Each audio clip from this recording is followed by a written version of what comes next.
Good night. It's the 5th of January 2024. You're very welcome back to Real True Education, not fake news. And we have education in here, of course, as one of our headings in the channel. I get a lot of good comments and I get some not so good, but I get a lot of good comments. People just see the point of the channel, chatting and having a bit of crack and a wee bit of fun. And one of the problems, of course, with it and all of these type of channels is that sometimes you can have viewers who are not very fluent in English. They could be in France or Spain and they get hard to understand. That's something I have to try and deal with, but at the same time I'm primarily an Irish channel. Well, I'm just going to take a look here at James Joyce's Ulysses. Now, it seems a bit peculiar for me to be talking about James Joyce and all about that. I've read his books. Not saying I clicked with them all, Portrait of an Artist and that, but the main one is Ulysses. And the funny thing about Ulysses, it was well received in China, and very few Irish people can get to the bottom of it at all. Now, I could get into very hot water with Joycean scholars, but there's a few things comes about. It's a day in the life of a Jewish man, but he's really a Jewish Irish. He is Jewish, but he's here a long time. Leopold Bloom, and it's about his lady friend Nora Barnacle and all of that, and she is unfaithful at one time and all of this. Now, the thing is, people say, oh, he obviously loved Dublin. He was exiled out of Ireland. Well, at the time, the church was coming up, the Catholic Church. The Protestant Church was also there. The British were in control, but still, it wasn't too long away. It was only 12 years away from the 1916 Rising, that date. And Joyce would have been writing on a good deal after that. So he'd have known about the Rising. I think he died about 1941 or 42 or thereabouts. The Second World War would have been on. But he was a sort of self-exiled. He was disgusted at how regressive Irish Catholic society was. And I grew up in the tail end of that. So he kind of self-exiled to, I think, mainly Paris. He wouldn't be able to go there today because it's a dump, it's a sewer. But the thing is, he was exiled there, and maybe was he in Switzerland? It doesn't really matter anyway. But in any event, one of the things I get from it, and they always say, oh, he still loved Dublin, and he writes about Dublin. Well, did you ever remark, if you grew up in a house, or you were somewhere as a child, or you visited your aunt, and you used to stay maybe for a week in the summer with your aunt, as I used to do, and maybe years later you return and you ask whoever has the house, could I go in and see that house? And you go in, and some of the things that were there are still there. Not always does that happen, and that happens a bit. And then if you slept in the house, you will look up and you'll see designs on the ceiling, plasterboard ceiling or the plastered ceiling, and you might see like what could be the head of a horse, or you might have wallpaper that looks like something. Well, the wallpaper could be changed, but plaster on the ceiling mightn't be. And so you go back in there, or somebody goes back in. We say it's a lady and she's now 60, and she goes back into the house after 40 years, and she says, can I lie on that bed? And she lies on the bed and she looks up at the ceiling. And the right thing to do for whoever lets her in is, I'll leave you for a while, let her there to ponder. And sure enough, through the new paint, she sees the track of the horse's head or whatever there. It might be the knobs on the door, the knobs on the radio. But when you're absent from a place that you're fond of, if it's a place you're not fond of, like a prison, you're sick of it or something like that, you don't want to see it again. But if it's a place you were kind of fond of and you were maybe had great childhood memories, you'll remember the small little things, and you look at maybe like here I have a bit of decoration all lined up here, But you look here and oh, look at that. That little thing, that was there. And I remember as a child, that looked like a rabbit. You know what I mean? Now that's what Joyce was, that's why he was so descriptive about his beloved Dublin. He was exiled from it, and he described just going round the corners, the doors in the shops. He described everything to such a degree that that's the hallmark of someone who misses the place unbelievably. And that's what all that description's about. It's not really him telling you. I can tell you there's three stones and a keystone over the door in number 52 Talbot Street, and there's a window overhead and it's a round window. That's not what he's saying to you. He's saying to you, uh, there's a little key there. I remember standing in there. Remember, I had a girlfriend, or I remember I had a friend. And we used to play. And I remember looking up at it, and I threw a ball up, and it got stuck up there or something. And the round window, and there was a woman looking out, and look at that. That's still there. Isn't that amazing? That's still there when you come back. And that's why he was so absolutely clear about the description of the places. Incidentally, there's still a shop in Lincoln Place in Dublin where you can buy the soap, and anyone in Dublin should go into it. It's connected with Joyce. It was a chemist, but it's now a Joycean kind of a little centre, and a beautiful shop. Definitely, I always anyone going up that area, I give them money to buy me two bars of the lemon soap that Bloom bought for Nora to wash. Uh, he talks about the outdoor toilet out in the sheds. Many places there was no toilets at all. And that comes out in Frank McCourt's book, Angela's Ashes. You know, there was no public sewers the way there is now, and no public hygiene and all of that. It was a different time. Now, there's one scene in it where Leopold goes into the pub.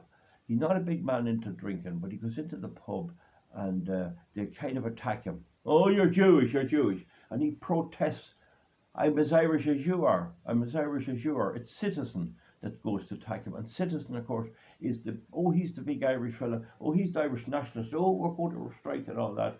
And he tends to pick on Bloom. Now, it's funny that to this very day there's this Jewish thing. I never realised anything about Jews until I went to Dublin to work for a while and I saw them in Clonbrassil Street.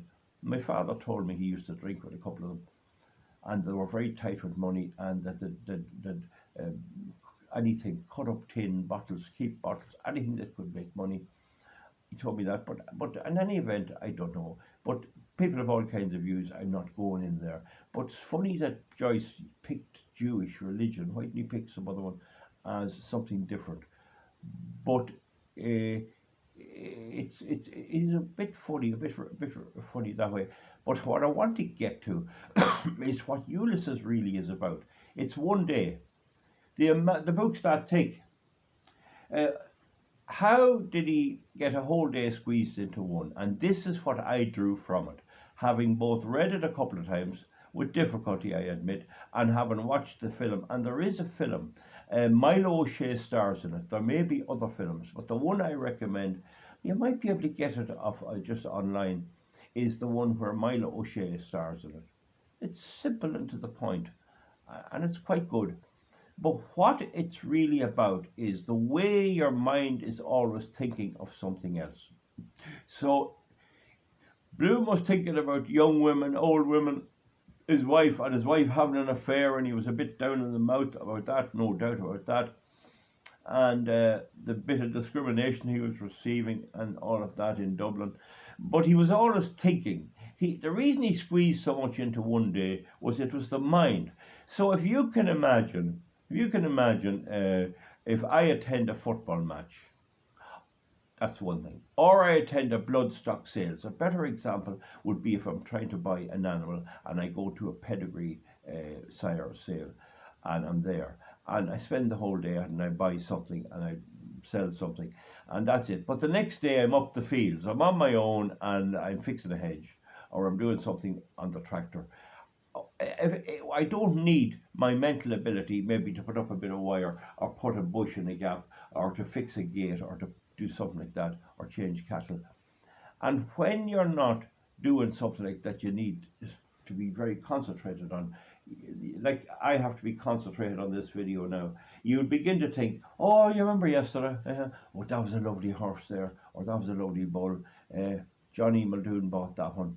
My neighbour was trying to buy him. Or do you see that other man was like, who was he? I wonder that. And you're thinking to yourself about, and you're thinking about the price and the way the bull was being just about to be sold for €3,200, and the next thing this stranger came in and put on €50 and got the bull, and you're thinking of all that, and you're thinking of what somebody made, and then there was a row outside, and you saw a bit of a row of what took place there, and then you went in for a meal, and you had to wait to get a seat, and you got the meal, and the potatoes weren't cooked right. When you think they'd know how to cook the potatoes and cook them enough and not be giving us raw potatoes, the lucky enough the bit of turkey was all right and all that. And it's the mind reliving the thing. So you could actually have think about like a horse race, and you might think about it for 2 hours, but the horse race might have only lasted 15 minutes. But you might think about it the whole day. Like, he should have held that horse tighter. He should have held him tighter. I should have backed that one. This, that, and the other. So do you get the idea? A big thing in Ulysses is how he's thinking all the time. It seems to read it that he's actually doing it, but he couldn't possibly do it. And that's what Joyce, I think, one of the mysteries he was leaving, and one of the things I drew from it. It's the way you think of things. The way you might wake up in the morning, or you might go to bed at night, lie back on there for a while and think of what happened today. Oh, Jenny, I met that man. I met him. I must keep his number. Do you remember what he was telling me about what he saw somewhere? And you think about that. Next thing you're dozed off to sleep. That is what I get from Joyce's Ulysses. It's amazing that it did so well, and it was so well received, and he published it in America, and I'd say today you wouldn't sell two copies in the whole of the United States. I'd say that mostly wouldn't have a clue.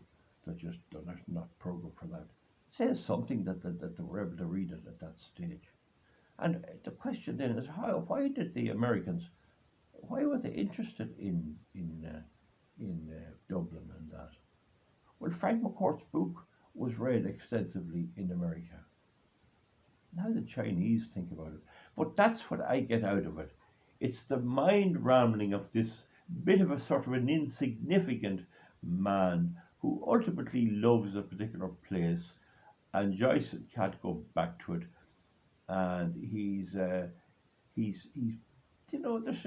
going in to have breakfast of tripe and fowl's gizzards and all this type of thing.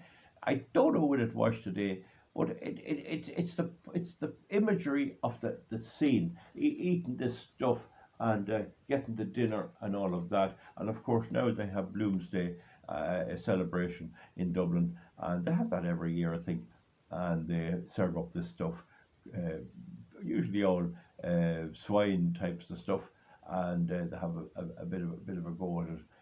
It's incredibly warm, and at the end, then there's the soliloquy, the soliloquy where Bloom is home with Molly, and they try to get along, and yes, and all of this, and it is sexual. There's no doubt if you read it from the point of view of sex, it is sexual, and that I think was what he was repressed. You couldn't write anything to do with sex longo. You couldn't do that.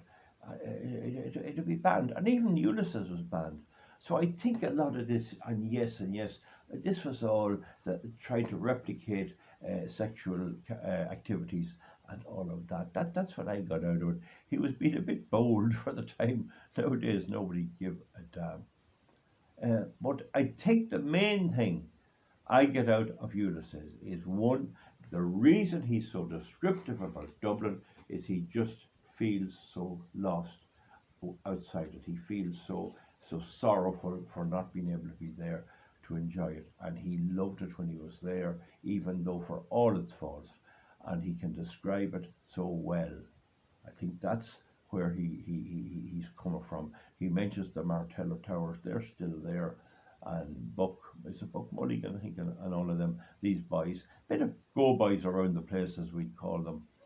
But I think that's the first thing he remembers it, because it's like remembering the knobs on the door, or the some wee thing where you were as a kid, or where you were. And I can still remember where I used to visit my aunt, where things were, and the little alcoves in the house, and all of that. And there was a smell of a particular carbolic soap that in it that was unique. I never found it anywhere else. And then there's the aspect that he's thinking a lot in his head. He's having notions here and there. He's having ideas and all of that. And when you have the whole thing read, one of the suspicions you come to is that this is all imaginary. None of it happened at all, which of course is true, no matter how you look at it. Now that's my take on Joyce's Ulysses. And I was talking to a farmer friend of mine over in Carrickmacross there one day, and he was telling me he went into a particular house. But there was a fella there. He was a member of a very, very big family, and he had his own little house on it and all that, and a wee bit of land. And he went into him one wet day, and he was reading Ulysses. He was in the middle of it, reading Ulysses. I couldn't understand how someone like that was reading it. It's a funny book. Definitely, if you were laid up, or you were, God forbid, touch wood, in an accident, be no harm to get it, no harm to have it there, and get a big biro, and don't be reading it, keep it clean. If you read a bit, write on it.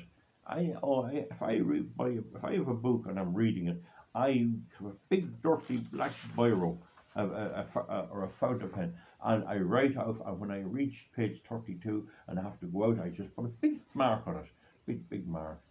And I always make the point: if you you were choosing a solicitor, a lawyer for a difficult case, and you went into lawyer A, and you had all lovely books, perfect, clean, and everything, and you went into lawyer B, and all his books were all worn, the whole back was worn to them, and there was marks all over them, and references, and out scribbles and pens, and an odd page half torn and all that. Which one would you choose? Just think about that. Which one would you choose? I'm getting it there. You choose the one with the dirty books because he was reading them. The other fella, he'd have it in his head. The other fella says nothing, only what's in the book. Do you get my point? It's literature. I don't know, is it a modern art, or will it stay like that? Joyce is a celebrated man. And so that's my take on it, folks, as we chat about the arts and all of that.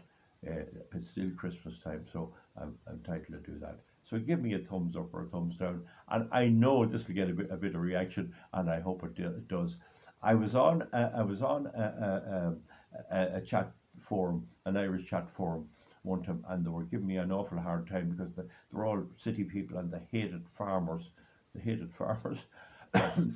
Calling us bog hoppers and slurry men and all this. And I said that I'm after rented a little bit of, excuse me, I rented a wee bit of land, and I was in the house, and I found a book in the house, an old book, and it's called Ulysses. And does anyone know anything about it? And then I said, I'll read it, And as I got through to it, I knew a good bit about it. I started telling them about it and what I was getting out of it. And a few people came in on the side, and they said, what are you reading now? I said, I'm on chapter 10. God, it's great stuff. And I'd quote a bit out of it, and I said this. And then they started engaging with me. And I had another person, a teacher, who happened to be reading at the time, and I could ring him up and say, what's the story there? Oh, there's a bit there about this and that and the other. And the two boys were intrigued, but I was really bluffing them because I was only taking bits of it, and I had already read it. But that's the story of Ulysses. I'll keep it under the 20 minutes. I'm not saying you should read it. I'm not saying you should read it. But do you know what I would recommend? Get that film version of it. I don't know the name, but it probably is Ulysses. But it's Milo O'Shea, the Irish actor Milo O'Shea, who plays the part of Leopold Bloom. And that's not a bad view at all. I'm sure it's online there. It's black and white, by the way. Black and white. I'm under the 20 minutes. Bye, folks. We'll see you back for something else. Thank you very much. Bye.